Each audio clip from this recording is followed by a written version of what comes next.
Di beberapa episode mendatang kita akan membahas 4 konsili ekumenis pertama.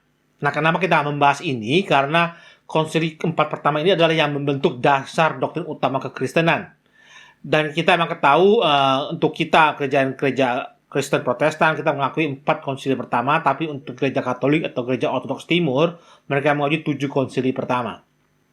Nah, kali ini kita akan membahas konsili Nisea di tahun 325. Nah, pembahasan ini memang telah kita pelajari juga atau kita sebutkan atau kita diskusikan waktu di episode tentang Arianisme, part 1 dan part 2. Saudara bisa lihat linknya di bawah kalau saudara mau lihat videonya tentang Arianisme. Jadi di sana kita telah bahas argumennya apa, isu utamanya siapa, oponennya siapa ya, dan segala macam. Tapi kali ini kita akan membahas sedikit ke belakang sebelum ke tahun 325.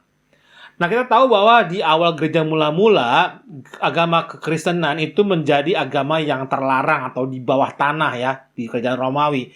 Jadi, zaman gereja mula-mula itu kebanyakan mereka cuma berpikir atau bergerak untuk mencari keselamatan atau survival ya, dari kerajaan Romawi. Jadi, tidak mau ditangkap, tidak mau diciduk, tidak mau disiksa. Jadi, cuma belajar untuk survive. Nah, survival mode istilahnya zaman itu. Tapi kemudian sedikit berubah setelah adanya Edict of Milan di tahun 313.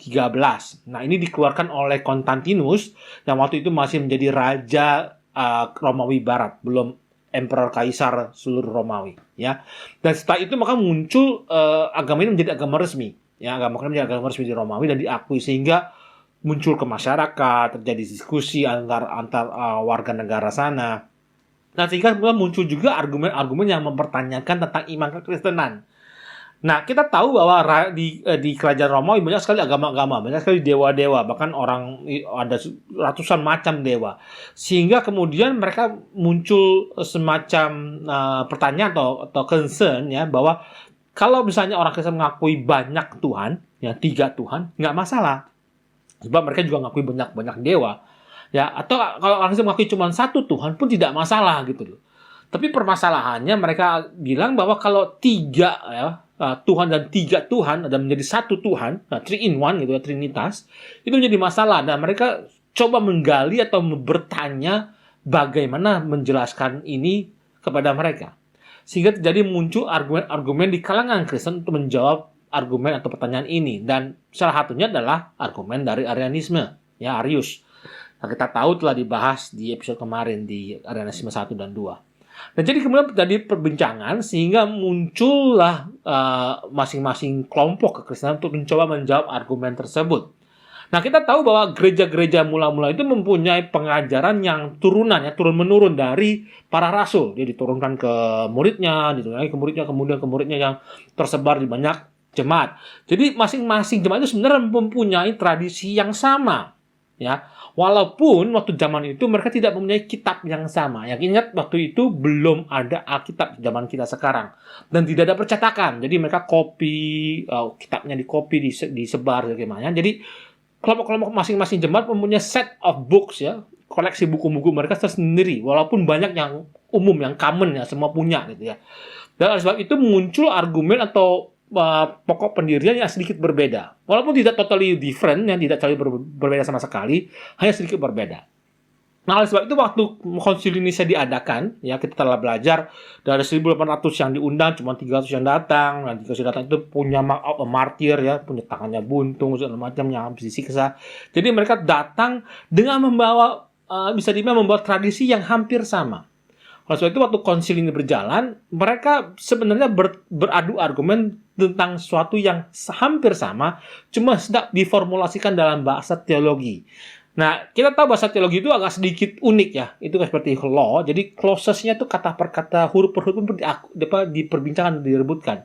Nah, oleh sebab itu kita pelajari kemarin di episode yang Arianisme itu bahwa perbedaannya cuma huruf I ya, homoousios dan homoiousios. Maksudnya huruf I dia ribut gitu ya. Karena memang mereka sedang memformulasikan doktrin utama ini.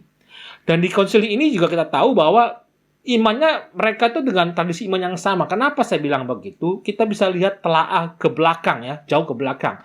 Misalnya dari tulisan dari Polikarpus yang hidup di abad pertama kedua, yang merupakan murid dari Rasul Yohanes. Dia sendiri mengakui tentang ketuhanan Kristus.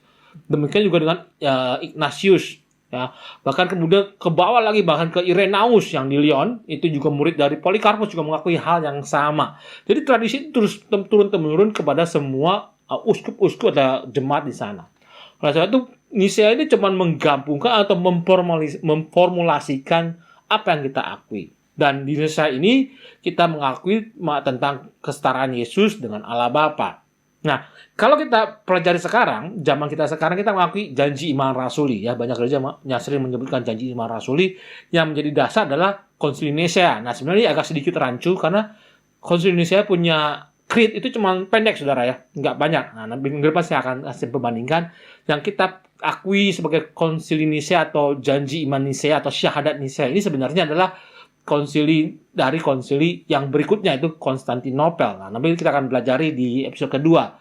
Jadi kita lihat bahwa formulasi tentang janji iman, formulasi dengan syahadat kita, apa yang kita percaya itu dibentuk di 4 konsili tersebut.